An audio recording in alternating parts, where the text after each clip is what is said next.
Olá, começando mais um Bunda na Cadeira e Sem Enrolação, com questões da Resolução 4, de 13 de julho de 2010.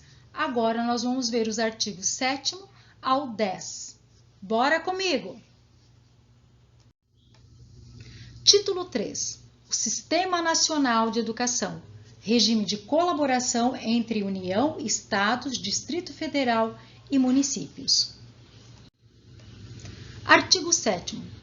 A concepção de educação deve orientar a institucionalização do regime de colaboração entre União, Estados, Distrito Federal e municípios. Lembra que eu sempre disse para vocês que esse regime de colaboração é extremamente importante. No contexto da estrutura federativa brasileira, em que convivem sistemas educacionais autônomos para assegurar efetividade aos projetos da educação nacional, vencer a fragmentação das políticas públicas e superar a desarticulação institucional. Para isso que serve esse regime de colaboração. Continuando. Parágrafo 1º.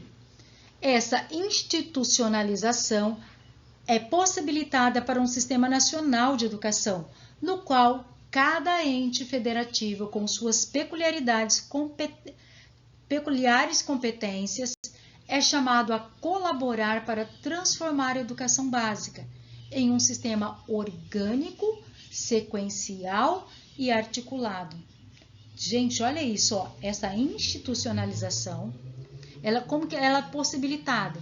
Por um sistema nacional de educação, bem mais amplo, no qual cada ente federativo, com as suas peculiares competências, é chamado a colaborar para transformar a educação básica em um sistema orgânico, sequencial e articulado. Treine o ouvido. Parágrafo 2º. O que caracteriza um sistema é a atividade intencional e orgânica, concebida, que se justifica pela realização de atividades voltadas para as mesmas finalidades ou para a concretização dos mesmos objetivos. Aqui ele traz essa definição. Difícil cair para um concurso de PEB 1. Isso aqui vai ser mais direção, supervisão. Parágrafo 3º. O regime de colaboração entre os entes federados pressupõe o estabelecimento de regras de equivalência entre as funções distributiva, supletiva, normativa, de supervisão e avaliação da educação nacional, respeitada a autonomia dos sistemas e valorizadas as diferenças regionais. Então, olha, há uma distribuição, uma equivalência nas funções distributiva, supletiva, normativa, de supervisão e avaliação. Título 4. Acesso e permanência para a conquista da qualidade social. Bora entender isso. O artigo 8º. A garantia de padrão de qualidade, com pleno acesso, inclusão e permanência dos sujeitos das aprendizagens na escola e seu sucesso, com redução da evasão, da retenção e da distorção de idade, ano, série, resulta na qualidade social da educação, que é uma conquista coletiva de todos os sujeitos do processo educativo. Gente, esse artigo vai trazer o que a resolução entende por padrão de qualidade. O que é ter qualidade? É ter um pleno acesso, estar incluído, ter a permanência dos sujeitos das aprendizagens na escola, ter o seu sucesso, reduzir a evasão, reduzir também, acabar com a repetência, a retenção, não ter a distorção, idade, ano, série, ou seja, se o aluno tem 6 anos, ele tem que estar onde? No primeiro ano. Se ele tem 8 anos, ele tem que estar lá no 3º ano. Não pode estar no primeiro. É essa que é a distorção, tá? Tudo isso vai resultar o quê? Na qualidade social da educação, que é uma conquista o quê? Coletiva de todos os sujeitos do processo educativo.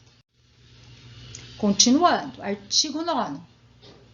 A escola de qualidade social adota como centralidade o estudante e a aprendizagem, o que pressupõe atendimento aos seguintes requisitos.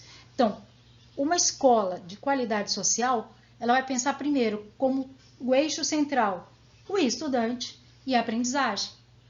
Isso vai pressupor alguns requisitos. Vamos ver quais. Inciso 1. Revisão das referências conceituais quanto aos diferentes espaços e tempos educativos, abrangendo espaços sociais na escola e fora dela. Ou seja, nós temos que repensar, então, a questão do espaço e o tempo educativo.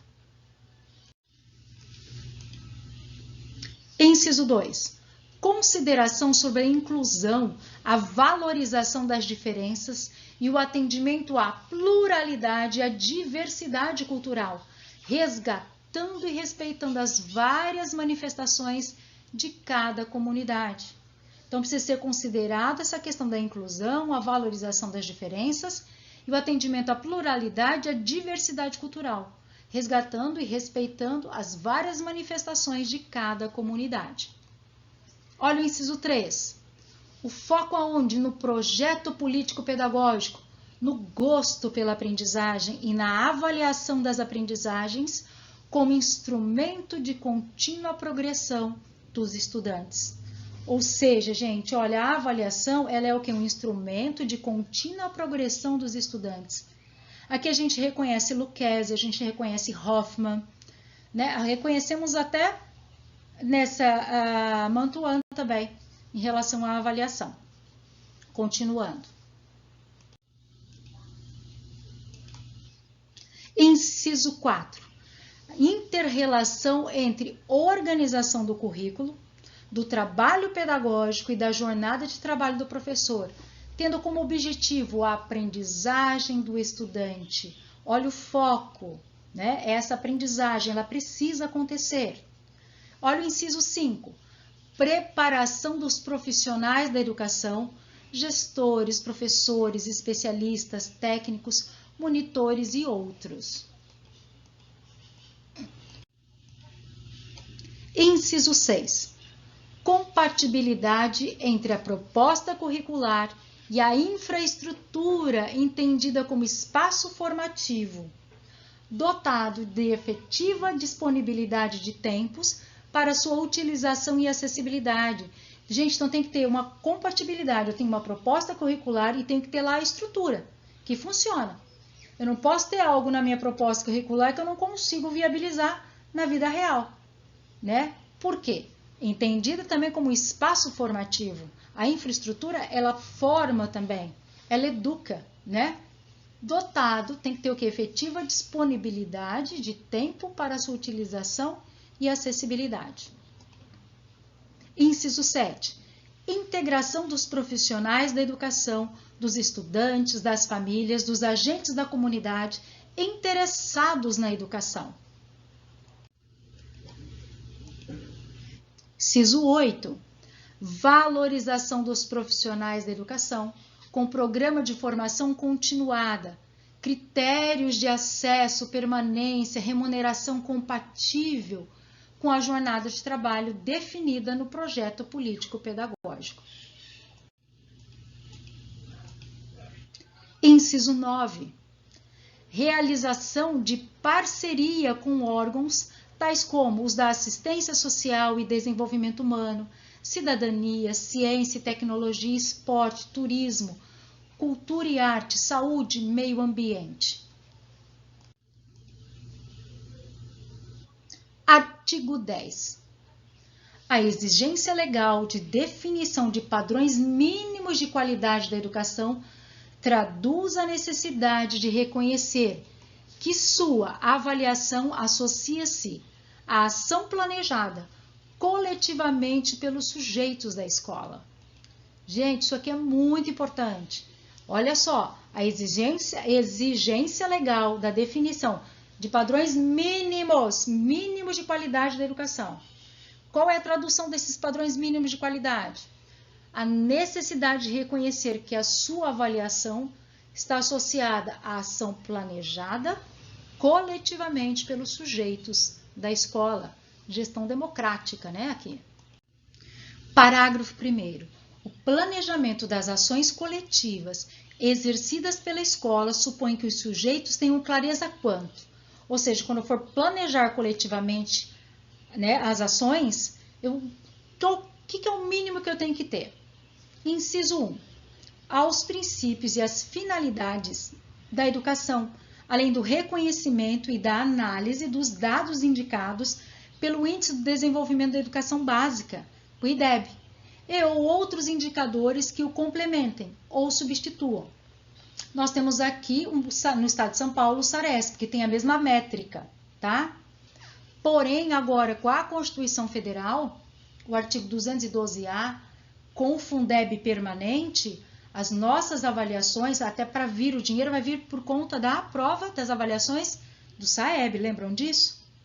Então, por que eu tenho que ter clareza desses índices? Porque é ele que vai mostrar como que eu estou em relação à educação.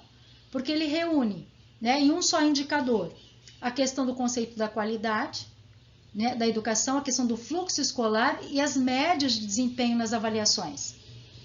E esse indicador ele é calculado, né, a partir dos dados sobre a aprovação escolar. Ele vai ser obtido lá também no censo escolar e as médias de desempenho nas avaliações do SAEB e a Prova Brasil. Então, por isso é muito importante, quando eu vou para uma reunião, né, para discutir as ações aí de planejamento, saber os índices da minha escola. Isso é fundamental. Continuando. 2. A relevância de um projeto político-pedagógico concebido e assumido colegiadamente pela comunidade educacional, respeitada as múltiplas diversidades e a pluralidade cultural. Tá? Então, é extremamente importante que esse projeto político-pedagógico seja assumido e concebido colegiadamente. 3. Inciso 3. A riqueza da valorização das diferenças manifestadas pelos sujeitos do processo educativo em seus diversos segmentos, respeitados o tempo e o contexto sociocultural. Parágrafo 2º. Para que se concretize a educação escolar, exige-se um padrão mínimo de insumos que levem gradualmente a uma educação integral, dotada de qualidade social. Olha o que a resolução está falando para a gente. Tem que ter o quê? Qualidade social. Inciso 1. Creches e escolas que possuam condições de infraestrutura e adequados equipamentos. Inciso 2. Professores qualificados com remuneração adequada e compatível com a de outros profissionais com igual nível de formação em regime de trabalho de 40 horas em tempo integral em uma mesma escola. Isso tem avançado aqui no estado de São Paulo, as escolas de tempo integral. Inciso 3. Definição de uma relação adequada entre o número de alunos por turma e por professor que assegurem aprendizagens relevantes. Ou seja, eu tenho que ter condições de dar aula, não posso ter uma sala superlotada. Inciso 4. Pessoal de apoio técnico e administrativo que responda às exigências do que se estabelece no projeto político pedagógico. Gente, nós vamos fazer um teste. Bora comigo. Olha essa questão. Levando em consideração da VUNESP, hein, moçada? Deixa eu pegar aqui para rabiscar. Levando em consideração a resolução do Conselho Nacional de Educação, da Câmara de Educação Básica, número 4, de 13 de julho de 2010, define as diretrizes curriculares nacionais gerais para a educação básica e que ela se baseia no direito que toda pessoa tem ao seu pleno desenvolvimento. Quando se trata da função social da escola, é preciso que se leve em conta o artigo 8º da Resolução 4 de 2010. Aí ele vai ler para a gente aqui, ó. Vamos ler aqui. Nós vamos ter que, pelo jeito, nós vamos ter que completar. O VUNESP está fazendo muito isso. A garantia de padrão de qualidade, com pleno acesso, inclusão e permanência dos sujeitos das aprendizagens na escola, e seu sucesso com redução da evasão, da retenção e da distorção de idade, ano, série, resulta na qualidade social da educação que é... Gente, um ideal ainda muito longínquo? Não, pelo amor de Deus, né? Um sonho dos educadores e familiares? Pare, você não pode por isso. Uma conquista pessoal dos estudantes? É pessoal? Eita! Uma conquista coletiva de todos os sujeitos do processo educativo. Alternativa D. Uma busca contínua e uma construção gradual realizada por pais e professores? Não. Não pode ser. Alternativa D. Gente, essa questão aqui é só para a gente guardar, para a gente não esquecer, tá?